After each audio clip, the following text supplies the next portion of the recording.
Dari awal mah ya gue tuh yang founder dari komunitas YouTuber Karawang kan sama Diki tuh. Oke. Oh cara konten tuh kayak gini, dulu handphone kan masih terbatas ya. Dulu masih komunitas YouTuber Karawang berarti ya. Dan itu awalnya gue tuh orangnya pemalu dan menemukan PD gitu ya di teater atau kabaret.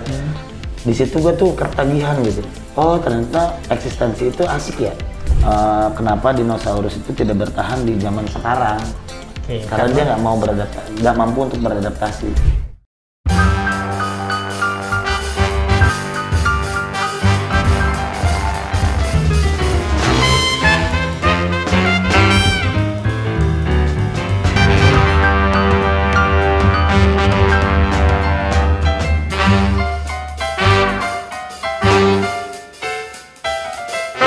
Selamat datang di Binet Talk, Better Internet, Better Life.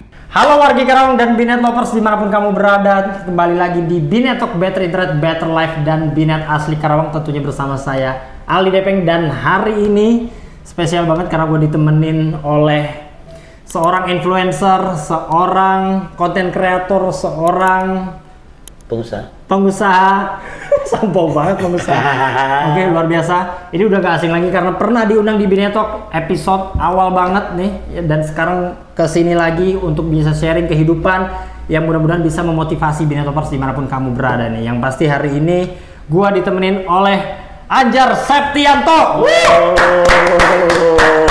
Luar biasa. Terima kasih. Dulu kita nobatkan sebagai sosial media antusias. Sekarang masih sih. Sekarang masih kan? Masih terus belajar ya. Seorang influencer karena lu suka berada di kalangan influencer. Betul. Ya kan? Saya teman-teman influencer. Walaupun lu nggak mau dibilang influencer. Nggak maunya konten kreator. Konten kreator kenapa tuh? Karena influencer tuh konotasinya masih influencer seksi lah, kontroversi lah. Jadi gue lebih nyamannya ya, coba terserah sih kalau pandangan orang. Kalau gue tuh lebih nyaman sebenarnya konten kreator karena dari dulu kan seneng buat konten, create konten di sosial media. Jadi konten kreator, keren banget. Dan sekarang nih sebetulnya dari dulu dia udah usaha, cuman sekarang lu pengen sebagai dinobatkan sebagai pengusaha juga nih. UMKM sama kayak ini nih. Wih, lapak ayam keren banget. Oke, sebelum panjang lebar nanti akan kita bahas gimana kehidupan Anjar saat ini, karena waktu itu lu ke Binet Talk itu tahun 2023 awal kalau nggak salah. Iya, awal-awal lu kerja di sini kan. 2 tahun bro. 2 tahun ya? 2 tahun. Sekarang waktu dulu kursinya nggak sekokoh ini. Nggak sekokoh ini ya? Iyalah. Pas gua pakai kebetulan lagi rusak kursinya. Kan Binet Talk juga seiring berkembangnya zaman juga. Nanti nggak akan pakai bangku lagi, terbang ya. Pakai teknologi AI. Jadi nggak usah podcast aja, kita lip sync. Oh dia juga dubbing. Oh dubbing. Lu juga sebagai stand up comedian ya? Enggak juga. Enggak juga. Tapi suka ngikut anak stand up. Suka juga. Stand up Indo Karawang. Dan kemarin juga kita udah sempat undang si Kang Epul. Kang Epul, founder stand up Indo Karawang. Itu founder ya, Kang Epul ya? Ih, Kang Epul founder ternyata. Oke. Kita akan membahas banyak sekali sama Anjar nih tentang kehidupan yang pasti. Dulu pertama, gimana kabarnya nih? Selalu baik. Apapun yang terjadi dalam hidup, gue harus berbicara bahwa gue tuh baik-baik saja. Benar ya? Betul. Baik. Karena gue ada satu kata-kata yang bagus nih, kata-kata hari ini. Kata-kata hari ini, Jar. Jadi berusaha untuk baik-baik aja sampai lawan bicaramu nggak tahu kamu tuh lagi nggak baik-baik aja. Asik.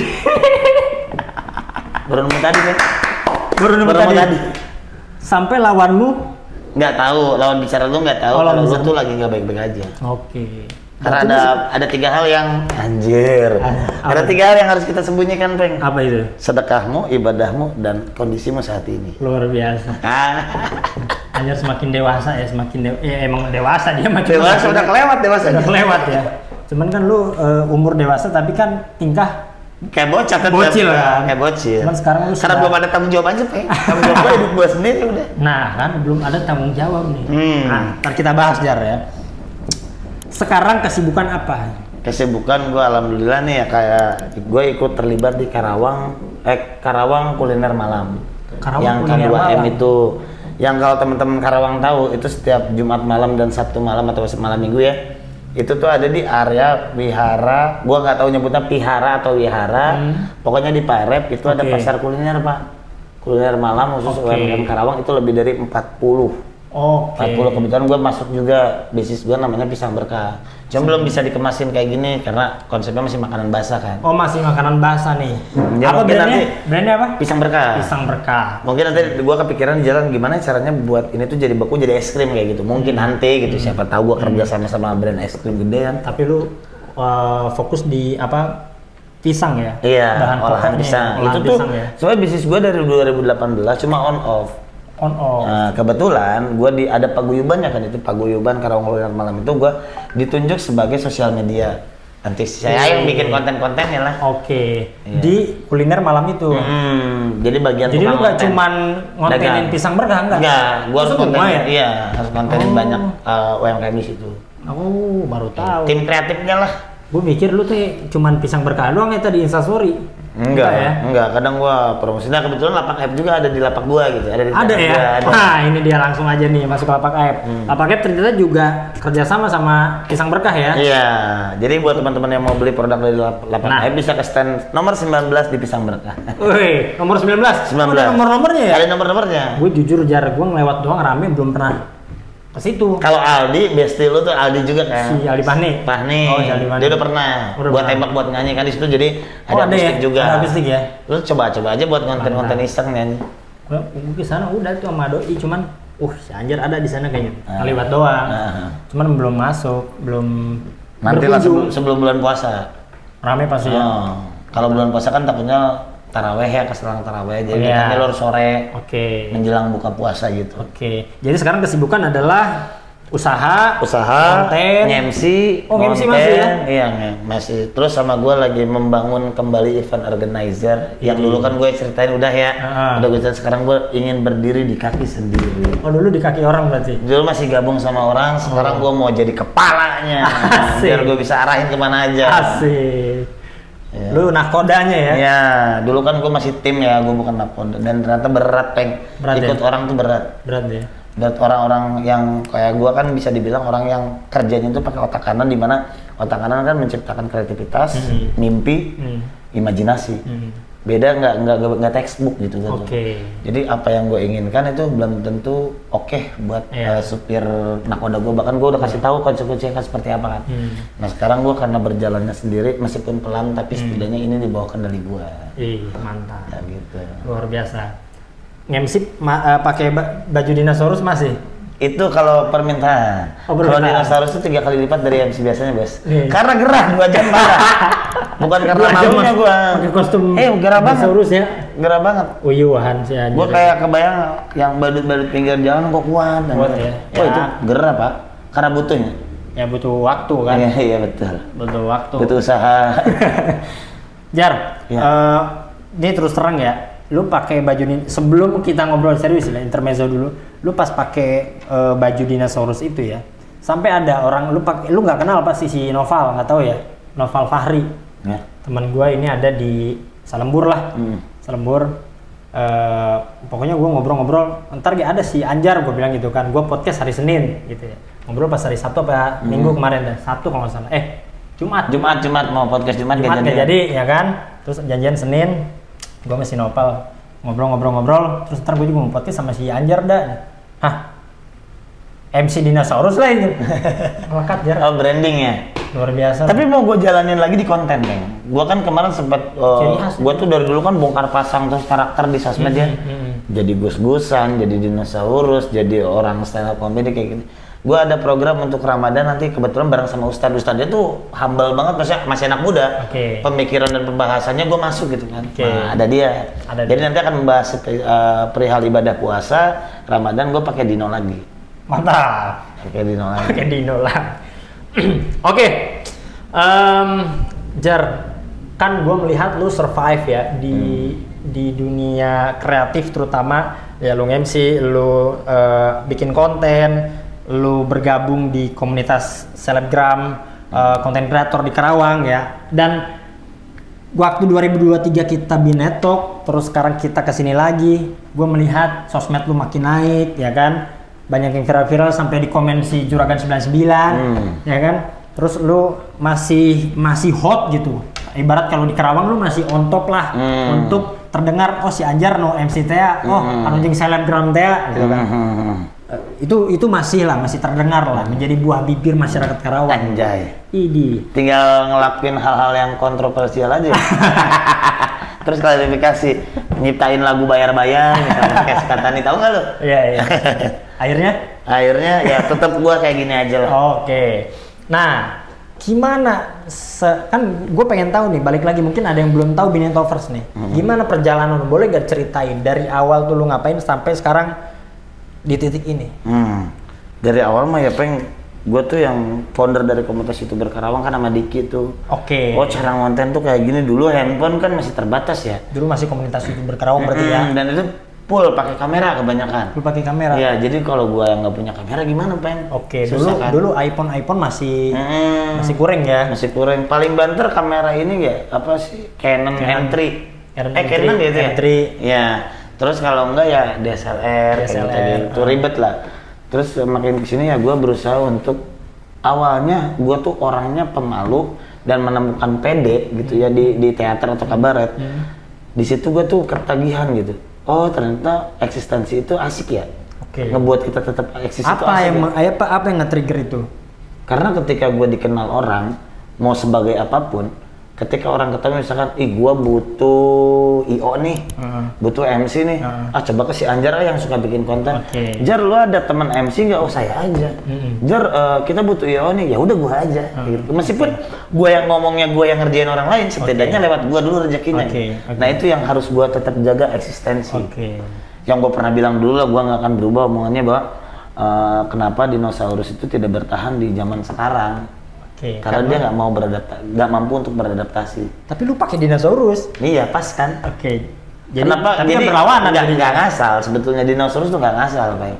Jadi gini, nggak ngasal. Biarpun dinosaurus itu udah punah, tapi kita ketahui binatang yang paling buas, bahkan manusia aja nggak hidup di zaman itu.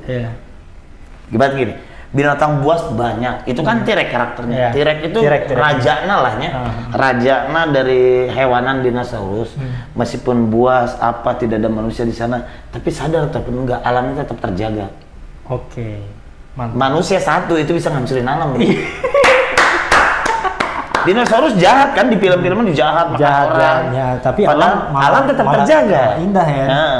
Padahal kalau misalkan kerusuhan, banyakkan kerusuhan binatang lah daripada manusia. Iya. Karena setidaknya dinosaurus tuh dia tahu bahwa alam yang akan menjaga dia tetap hidup, dia harus jaga. Tapi manusia kan enggak. Nah itu tuh gue bandingin alam tuh ada sebagai diri gue. Apa yang ngebuat gue tetap hidup adalah berkreativitas untuk menjaga alam bawah sadar gue, dari alam dan bawah sadar. Dalam begini. Ini akhirnya kan lu dari komunitas YouTube terus konten ketagihan buat menjaga eksistensi. Akhirnya gue banyak kenal orang-orang luar biasa di Karawang, bahkan sampai luar Karawang. Teman-teman gue yang dulunya ngonten bareng sekarang udah pada viral, udah pada kaya raya, dan gue bangga gitu. Gue pernah ada di bagian proses seperti mereka. Gue termasuk konten kreator yang nggak konsisten banget, Peng. Termasuk yang tidak konsisten. Bukan masalah upload ya. Tapi karakter kontennya masih belum terarah. Nah, gue punya ide nih. Gue punya ide. Jadi kalau teman-teman yang tahu nih, munculin aja fotonya, ada Bubu Baba Ara. Dia kemarin kemarin habis podcast di Dino Sumargo, itu bagus. Podcastnya tentang parenting sebetulnya. Kebetulan kemarin ada acara di Karawang, gue temuin. Ke Karawang ya kemarin ya? Ke Karawang. Gue temuin karena gue akrab bestie lah sama bapaknya CS. Emang dari dulu dia pengusaha sukses. Sebelum jadi konten kreator, jauh sebelum gue. Dia ngonten tuh jauh sebelum gue dulu, baru dia. Dia tuh baru setahun sekarang fokusnya, ternyata yang diajarin adalah konten itu udah kayak bisnis. Ibaratnya lu menciptakan es batu, mau jual pop ice, tapi jual di tempat dingin, gak laku dong. Pasar lu siapa? Jualnya di tempat panas. Pop ice jual di tempat panas. Sekarang tinggal pikir pasar lu mau siapa? Kalau pasar lu mau anak SD udah cukup kasih es, pop ice aduk selesai. Tapi kalau pasar lu orang-orang keren, orang-orang kaya, lu harus kasih tambahin topping, lu habis tambahin. Nah, kayak gitulah. Nah, ternyata konten juga kayak gitu. Packagingnya. Percuma konten lu rame, tapi kalau brand gak mau nempel. Asik. Akhirnya gimana caranya kita membuat konten yang brand apapun masuk. Contohnya Bubu Babara tuh kalau mau brand mobil dia bisa mobil-mobil keluarga karena dia bawa konten keluarga. Keluarga. Passion mau dari bapaknya ada Baba, dari ibunya ada Bubu, dari anak kecil ada Ara. Jadi kemakan semua kan pasarnya. Luar biasa. Nah, sekarang gua udah mulai sharing soal itu, Jar. Gua parah, gua sampai malam, Bro. Tapi keren juga ya. Konten family kemana-mana masuk brand ya. Terus gue nanya ke dia, gue bikin konten tentang gus-gusan ini nih. Terus pasar targetnya apa? Orang-orang yang nggak suka dengan hal-hal yang banyak orang yang jual nama Gus, nama Habib, akhirnya jual minuman berkah, cuma dicelup tangan kayak gitulah. Terus masalah adab kayak gitu. Lu pasarnya mau nempel brand apa? Kalau cuma gimmick dapat. Tapi brand apa yang mau nempel? BHS misalkan, brand sarung mahal. Tapi belum tentu yang nonton lu sanggup buat beli BHS. Nah itu kan merubah paradigma dari klien, merubah paradigma dari produk ya. Gue ngobrol sih sebentar ini, coba gue kembangin aja biar lebih rinci dan lebih simpel ya. Akhirnya gue tercetus bikin, ya udahlah kita bikin. Gue pernah bikin jadi sama Ustadz itu podcast cuma 1 menit, kontennya adalah membahas hal-hal ringan. Contoh, kenapa kita masuk masjid kaki kanan dulu, kenapa kita habis subuh nggak boleh tidur. Konten-konten seperti itu isinya cuma ngobrol. Kalau versi besarnya adalah titik kumpulnya Pras Teguh. Nah gue bikin yang 1 menit, pembahasannya yang nyeleneh banget. Nah di situ kenapa gue akan memancing banyak produk adalah itu kan podcast. Gua datang mau pakai baju apa bisa. Gua datang mau minum apa gua bisa. Gua datang pakai mobil apa misalkan produknya mobil gua bisa. Terus di obrolan podcastnya kalau gua masuk produk bisa brand ambassador itu bisa. Gua stay simpan kayak gini. Kayak gitu. Nah di situ udah mulai terbentuk. Oke, ternyata konten yang masuk semua produk adalah podcast ataupun sitkom.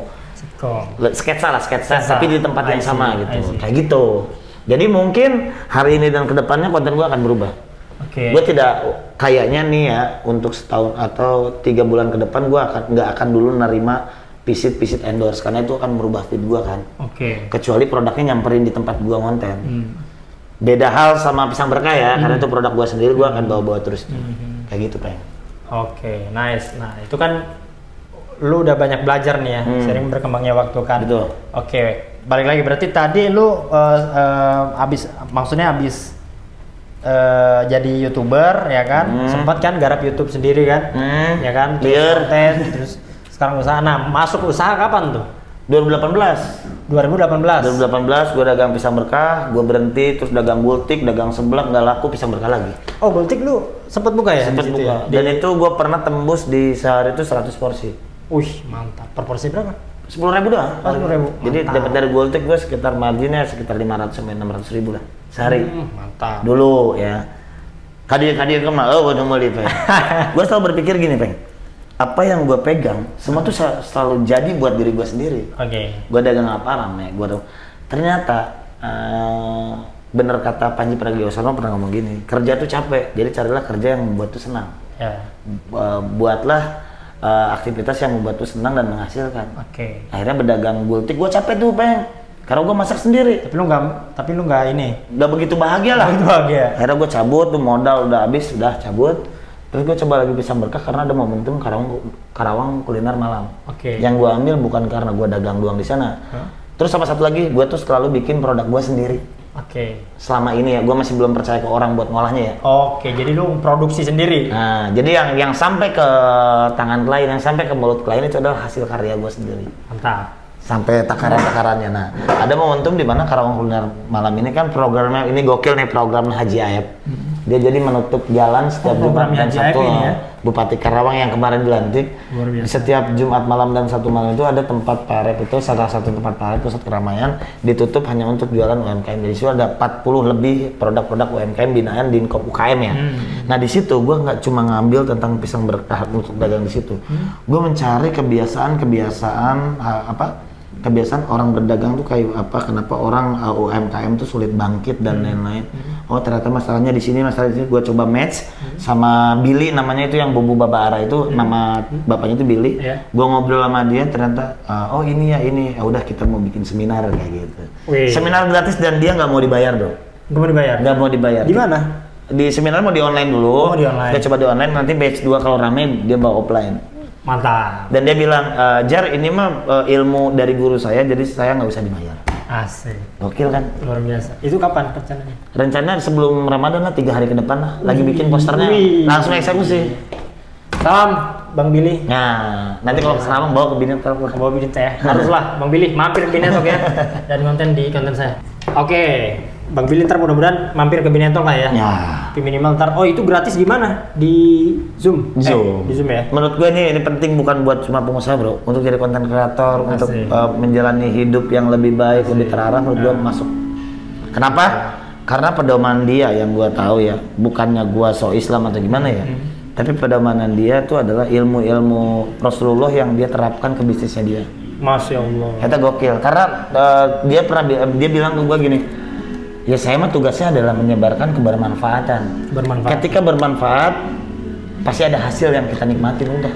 Luar biasa. Udah kayak Binet berarti ya. Nah, kan Binet itu punya misi memberikan manfaat bagi masyarakat melalui transformasi digital. Nah, jadi gitu. Manfaat dulu ya. Iya betul. Buat masyarakat. Karena kalau duit dulu lu akan menghalalkan segala cara untuk kaya, bro. Asik. Bahaya itu. Asik. Luar biasa. Gua nggak mau kaya tapi habis ngikut orang. Gua nggak mau banyak uang tapi tempat gua cari duit bikin orang sengsara. Mungkin di gua biarpun atau proyek yang haram ya.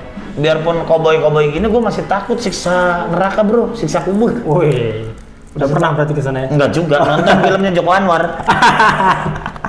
Siksa kubur ya? Iya, siksa kubur. Sarwa lagi, orang yang nonton guys. Iya. Oke. Pada akhirnya pola pikir gue saat ini ya bukan cuma konten doang, Bang. Pola pikir gue adalah berubah di mana hidup itu untuk belajar, learning by doing tuh gue dilakuin terus, belajar sambil jalan. Oke. Kita tuh pertama gue mencoba untuk mengenali kenapa sih gue dilahirin. Setelah gue lihat di Quran gitu ya, teman-teman gue ngomong, takkan kuciptakan jin dan manusia untuk beribadah. Gue nggak tahu surat apa gitu ya. Yang pasti kita dilahirin untuk ibadah, kita dilahirin untuk siapa, dan kita dilahirin mau kemana. Kita dilahirin untuk ibadah, terus kita mau ngapain nih di dunia nih? Menyebar kebermanfaatan. Kan sebaik-baiknya manusia adalah yang bermanfaat untuk orang lain. Dan ketika adalah tujuan kita adalah hidup berkah, mati husnul khotimah, masuk surga. Nah keberkahan ini tidak bisa dicari dengan gampang gitu aja. Dengan apa tentunya? Dengan belajar. Ketika kita punya ilmu, kita bisa melakukan hal tersebut dengan keilmuan. Dulu gua masih sporadis atau gua ngomong kumacek aingnya. Cek urang mah kieu. Bener tanpa ya? Keilmuan yang jelas. Bener nih gitu kan? Iya, tanpa baca buku, tanpa lihat YouTube, tanpa keilmuan yang jelas lah. Jadi lu cuma konten ya, persepsi. Nah, pada akhirnya konten gue berantakan.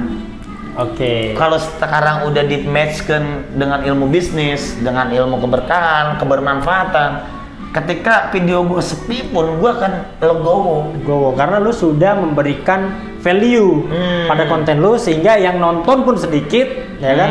Ya lu bersyukur, nggak masalah. Toh gue udah memberikan sebuah value kebermanfaatan lah gitu ya. Ya bukan berarti orang yang berpikiran apa adanya kayak gue ini, yang menurut gue ya itu nggak berambisi, ambisi mah harus, tapi harus ambisi yang tidak menggebu-gebu, ambisi yang terarah. Kayak misalnya tinggal tadi kita diciptakan untuk beribadah, kedua apa yang mau kita ambil di dunia ini, ketiga adalah tujuan-tujuan udah jelas kan, mati husnul khotimah dan masuk surga, dan di sini memberikan keberkahan, kebermanfaatan banyak orang atau sekitarnya, minimal ke diri kita sendiri.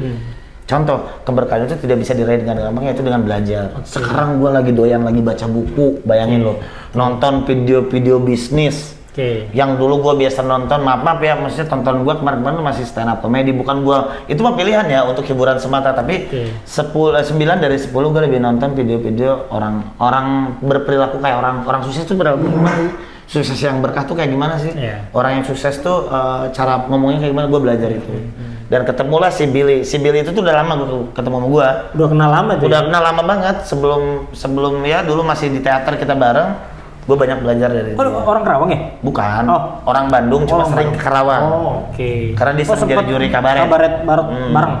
Jadi dia punya tim, gue punya tim di tempat kompetisi yang sama, kayak gitu. Kayak gitu. Dulu gue tuh paling gini ya, gue tuh suka sirik lihat orang-orang yang lebih sukses daripada gue. Kita kan nggak pernah tahu nikmat apa yang Allah ambil dari dia gitu, sehingga dia dilancarkan dan dimudahkan. Ternyata bukan cuma nikmat yang diambil, tapi kerja kerasnya dia juga cukup dipertaruhkan dan dipertanyakan dan diapresiasi lah. Dia sampai ke titik ini, orang yang menurut gua sukses sampai ke titik ini kan dia merampas semua hal-hal menyenangkan dalam hidup. Betul. Nongkrong. Betul. Contohnya. Tunda kesenangan kan. Dan satu hal ya titip dari dia adalah, maksudnya yang bilang ke gua, orang sukses tuh pasti ngepam dirinya tuh edan-edanan. Iya. Deddy Corbuzier bisa segede ini. Lu tahu sendiri sampai dia tuh nggak suka yang namanya liburan. Betul. Saking workaholic-nya. Betul. Emang tuh ngeri bro. Betul. Dia stres terus kemana? Nge-gym. Nge-gym. Masa gua kan masih suka liburan kan. Terus kalau lu masih berhitung dengan apa yang lu kerjakan sekarang, jangan harap lu hidup lu nikmat gitu. Iya. Dan gua dibatasi kayak gini. Di umur 30 lu belum bisa tahu cara di umur 30 lu belum bisa tahu cara cari uang, menghasilkan uang dengan diri sendiri. Tamat hidup lu miskin sampai mati kan ngeri. 40 tahun lu masih repot dengan finansial, ya tinggal kerja aja sampai mati. Effortnya waduh. Dan gua memaknai bahwa sukses itu. Jadi gua baca buku juga dari dia kan dipinjemin. Siapa? Dari si Billy itu. Oh, pinjam buku ya? Dipinjemin buku. Udah Billy. gitu, sukses itu tuh gimana cara pandang. Kayak gini, sukses lu misalkan, Mindset ya? sukses lu sekarang motivator tuh banyak banget ngasih tahu ketika seminar, sukses adalah kebeli rumah di Peak, sukses adalah kebeli mobil Lamborghini, sukses adalah bisa jalan-jalan ke luar negeri. Itu sukses versi mereka yang terkesan terkadang hedonisme ya, terkesan hedonisme, flexing dan menurut gua pada pas gua baca buku itu, Bob Sadino pernah bilang gini maksudnya, sukses itu adalah ketika gua bisa makan di atas piring dengan keluarga. Itu udah sukses versi kecil harus diapresiasi. Terus kalau gua sukses, gua baca juga sih, maksudnya gua coba kombinasiin. Sukses adalah sudah tidak peduli lagi omongan orang yang negatif. Karena orang yang sukses pasti tidak disukai banyak orang. Itu mau udah hukum alam. Jadi gua sekarang memaknai sukses adalah, iya pengen kaya raya iya, tapi lebih ke suksesnya gua adalah ketika bermanfaat untuk orang lain